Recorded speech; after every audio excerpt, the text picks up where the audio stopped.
Okay, one of my favorite contributions by the behaviorists is the special case of binging. And I say that because I love to eat. And I eat for every reason that there is. So you might have heard of people who eat because they're stressed. Well, I eat regardless. I eat if I'm stressed, but I also eat if I'm bored, right? You might have heard about people who eat when they're sad. Well, I eat when I'm happy to celebrate, and I can eat when I'm sad to mourn. Um, in other words, I just love to eat and I really have to watch that. And I do have learned that I just can't have some things around the house because I can go off on a binge.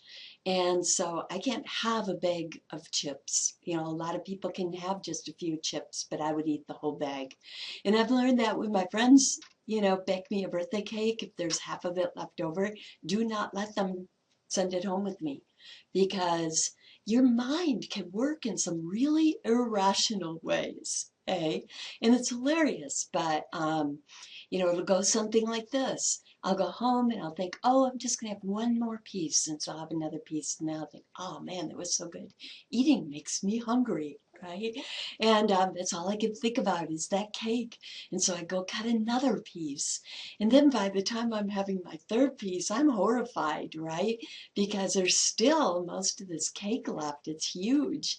And I don't know what to do. And that's where the irrationality comes in, and your mind starts telling you something really stupid like, man, you got to get this out of the house. You better eat it really quickly so it's not in your house and tempting you anymore. But anyway, a lot of people do have difficulty with binging, and it may not be with food. It may be with something else where, moderation, it's not bad for you, but where you can go overboard and binge on it. And this is, really a great example here. So if you look at this slide, you'll see Jay's Foods consumption record, right? And if you look at what the behaviorists are telling us, they're giving us 3 steps here. Keep a record, make it public. So he's keeping a record. And if it's posted on his, let's say, Facebook page every day, whoa, how about that for making it public, right? Then he's making it public. But let's take a closer look at him and how he's eating, okay? Tuesday, kudos to Jay. It looks like he did pretty well. And he's starting out pretty well on Wednesday, but oh no, what's happening here? So where does this go awry? It really is probably starting here with this extra Diet Coke, right? Maybe, but something happened here because look at this, 12 slices of pizza, 2 pints of ice cream, and by the way, this is a 1-pound bag of M&Ms on Wednesday, and this poor guy had to post this on Facebook. All right, so what do you think was going on in his mind? What kind of irrational thoughts were occurring around here that led to all the rest of this after he started to goof up? Okay. So whether it was after that second Diet Coke, or whether it was 3 slices into the pizza, or 5, or whenever he really, really knew he was in trouble, right? What do you think was going on in his head? And this is not uncommon for somebody who binges to think, oh no, I blew it. I blew it for today, so I might as well go ahead and enjoy the rest of the day and then get back on the horse tomorrow. Get back on the horse's back tomorrow, right? I blew it. So, this reminds me when I had a cousin who, when she was a teenager, she had a curfew of midnight when she was dating.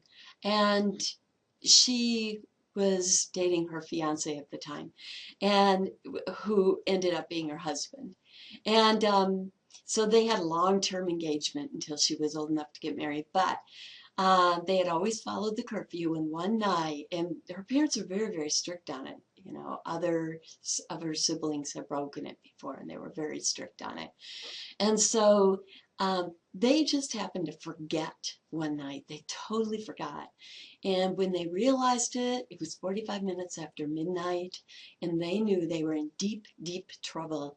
And so they decided that they might as well make the best of it. And they stayed out for another couple hours. They knew that either way, her dad would be waiting for them in the front yard, right? Um, but what do you think the rationale was? Well, we knew we were going to be punished anyway, so we thought we might as well make it worth it. Okay. This is exactly that kind of thinking that's going on here. And that's why this third step here is so very important with binging. And that's self-imposed incremental punishment. Incremental punishment. Okay. Now think about that with Jay. Let's say that he had worked out either a deal with his therapist or with a couple other individuals who were also trying to lose weight, right? And they worked out a deal together where, they decided that maybe he decided with his therapist that for every so many calories that he goes over, if that is in fact what he's counting, it might be carbohydrates or something else instead. But we use calories as an example. And he might, come agree to the idea of for every so many calories over, he's going to pay $5 towards a charity that he really admires. Or, if he has an agreement with a couple other people that are trying to lose weight and they all agree that for every so many calories over, they're going to put $5 in the bucket. Okay, and when there's enough, all three of them will go out to eat at a restaurant that offers light meals, healthy light meals. Something they all can enjoy. But think about that. If that had been if that had been in place, it could have prevented all of this. It likely would have. And it's very important now that that dollar figure, what is being paid here as a punishment, is something you will feel. So if you're working with three people who are all trying to lose weight, it might be a different number for different people because you might have somebody who is jobless and they would feel $1 really badly. And yet for another person, it might be $10 because they're from a more affluent family, right? But anyway, the special case of binging. And I'll tell you, I did this to myself when I was moved into the building I'm now in campus. So I am in a building that is called Schwada. And so our people in psychology are spread over 3 buildings. And when I moved into this building, the first thing I saw when I came over to see my office, I walked in the doors and I saw vending machines. I thought, oh no, in my building, right down the hall from my office, in the door where I'm going to pass them every day coming in and every day going out and every single trip to the restaurant. Okay. And so I went to my office, and after checking it out, I sat down in this chair, and I thought, I've got to do something about this. Okay. And I remembered that the behaviorist had the best plan for this special case of binging. And I made a pact with myself then. Hey, and I do not make a pact with myself unless I am really, really serious about it. Okay, but I made a pact that if I bought anything from the vending machine, other than water, but if I bought a snack or a Coke or anything other than water, okay, from these vending machines in this building, for each item I bought, I would donate $5 to one of my favorite charities, which is Psychi, the Psychology Honors Club here at the university, the Student Psychology Honors Club. And so I figured, if I do mess up, at least I'll know that the money's going for something positive, something good, something that I believe in. But you know what? I knew it would work, and it did, and I knew it would because I am one cheap SOB. Hey, so I've never purchased anything out of these machines that are here in my building. And that brings us to self-regulation. Okay, so go ahead and take out your self-assessment sheet, and for questionnaire number 9, you can now fill in the name, the title, and you tested yourself on self-regulation. Okay, and let me give you some information now so that you can interpret your score. The possible range of scores, lowest possible was 20, highest possible was 140. So 20 to 140. The range of scores we've gotten from our ASU students has been from 27 all the way to 140. Okay, so no matter how high you came on this, you're not going to top out our best students so far, but you might match them. Okay, and what is the mean? What is the mean we got from our ASU students? 95.4. 95.4.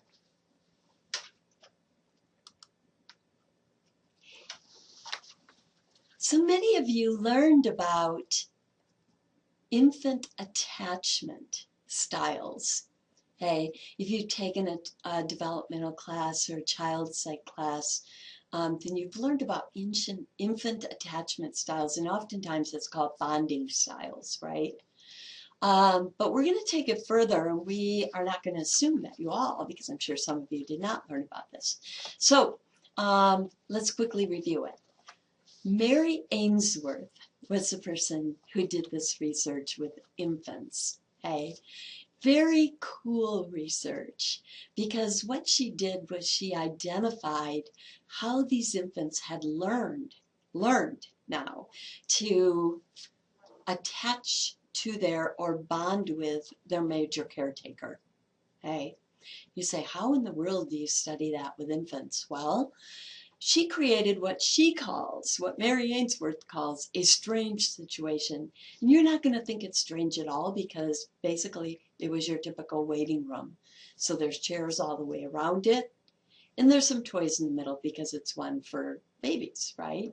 So in their first year of life. And but she calls it a strange situation because guess who it's a strange situation for? It's a super strange situation to the babies. So any new situation which they're not used to, they haven't been in before, or even if they have, but they're not used to it yet, right, is a very strange situation for a baby. And that might be fine as long as a major caretaker is there. But then what? Okay, so here's what she would have the major caretaker do. And, you know, in her study, it was mothers. That's certainly not always the case. But, you know, the infant does tend to have a certain bonding style with the major caretaker, no matter who that might be. So sometimes it might be the father, sometimes it might be a grandparent, right? Sometimes it could even be a much older sibling. But anyway, she would have the major caretaker bring the child in to this waiting room. Nobody else would be there, not even the therapist would be in sight. Okay? And the caretaker would have instructions to let themselves in, to bring the baby in, to close the door, to sit down, the baby's on their lap. Okay? But there's some very colorful, very attractive toys in the middle of the floor. And as the caretaker looks around the room, they see a one-way mirror. Okay, so you and I and the caretaker know that the therapist is watching, but the baby doesn't know that, right? Because all you see from that side is your reflection. And what's really drawing the baby's attention, as you might imagine, are those very colorful toys on the floor. Okay, and so these babies had all started crawling, and here's the deal. Are they going to crawl down towards those toys? And so here's, you know, all 3 of these different bonding styles, they do go down there and they do start to play with the toys. Okay. With the secure children, or with the anxious and ambivalent babies, it can take them a little longer. Not always, but sometimes it can take them longer to go and play with the toys. And with the avoidant children, sometimes they're the very first to go play with them. And again, not always, but sometimes. But basically all 3 go and play with the toys. And we don't see much difference until later, but if you look really closely, you can see some little things. Like if you're using any eye traction, or if you watch really closely and you've got a good view through that mirror, one thing that you'll notice is that oftentimes the anxious ambivalent children will show the most checking behavior when they're playing with the toys. And by checking behavior, what we're saying is they're looking at toys, they're playing with it, but they keep glancing back up at what? Yeah, the major caretaker. And so they just are double checking, make sure they're there, make sure they're there, right? That's their safe base, and they want to make sure it's there. So the anxious ambivalent oftentimes, not always, do the most checking behavior. And then the avoidant oftentimes will do the least. But we see it, certainly we see checking behavior. Okay, that's not unusual, not even for secure children, just maybe in the amount of it. Then the caretaker has instructions that after a little while, after a certain number of minutes, they are instructed to leave the room and shut the door behind them and go away for a minute. Okay, and I'll tell you something, no such thing as a happy camper here. So it doesn't matter, even if the child is securely bonded, hey, they are visibly distressed, usually crying, okay? And so the caretaker waits their 1 minute and then they go back in. So just long enough for the therapist to see what is happening, how the child is responding. Then they go back in. So just a minute or two, and they go back in, they sit back down, they close the door behind them and sit back down in the chair. Okay? This is where we see a really big difference between these different groups of babies. So babies who have a secure bond, okay, will, run and greet their caretaker and they're all happy to see them. They're very easily comforted. Those tears are dried right up, right? And it doesn't take them long to go back to playing with the toys. What kind of message does that give us when they go back to playing with the toys? And if you think about it, they're saying, I trust. I know that you might leave again, but even if you do, I trust that you're going to come back, right?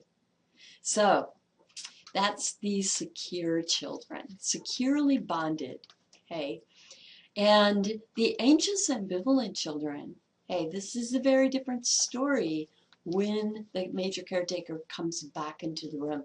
They have a tendency to cling to them and oftentimes will not ever go back and play with the toys. And the message there being, I'm afraid you're going to leave again, and then this time it might be for good, right? Hey, so there's kind of a distrust default there. And then with the avoidant children, and this one's really interesting, okay? When the caretaker returns, it's not unusual for the avoidant child to ignore them. In fact, sometimes they'll pretend like they don't even know that the caretaker is back in the room. But if you use eye tracking, you'll know that they saw them in their peripheral vision. But they're kind of pretending they didn't. They just keep on playing with those toys. Okay? I want you to think what might be going through that little mind, right? Something like this that they're feeling. Okay? I don't trust you to take care of me, so I'm going to what? I'm going to take care of myself. Okay? Now, remember at the beginning I said, this is the style these infants have learned to bond with their caretaker. Okay? So before you start thinking, oh, there's something wrong with anxious avoidant babies, or there's something wrong with or anxious ambivalent, or something wrong with avoidant ones, remember this. Sometimes they have really learned that the caretaker is not reliable. Okay, and so what's happened is we know that there's dispositional differences, and that probably guides them down one of these two roads if that's the case, either anxious ambivalent or avoidant. Okay, so they either become too dependent or too independent, right? Hey, and also, so we can't go out there and blame the babies without a lot more information. And the same thing, we can't go out there and blame the parents with a lot more information, because we also learned already during the uh, biological approach that um, even newborn infants have different dispositions, and sometimes that can create an insecure bonding style, one of these two insecure bonding styles. Okay, but the important thing here is basically this is the bonding style of the infant, and there's no right or wrong. Okay, so you might be, you're likely to be one of these three. Now, technically speaking, there's actually a fourth bonding style, but it's a fraction of a percentage of babies, and it's beyond the scope of this class. But if you take abnormal psych, and from myself or someone else, you will learn more about that. That bonding style, but it's basically for babies who are abused or really severely neglected, and that's why it's just a tiny percentage and we don't cover it in here. All right. We are going to start our next segment with something super interesting, how this plays out in our adult dating and marriage type of relationships, romantic relationships.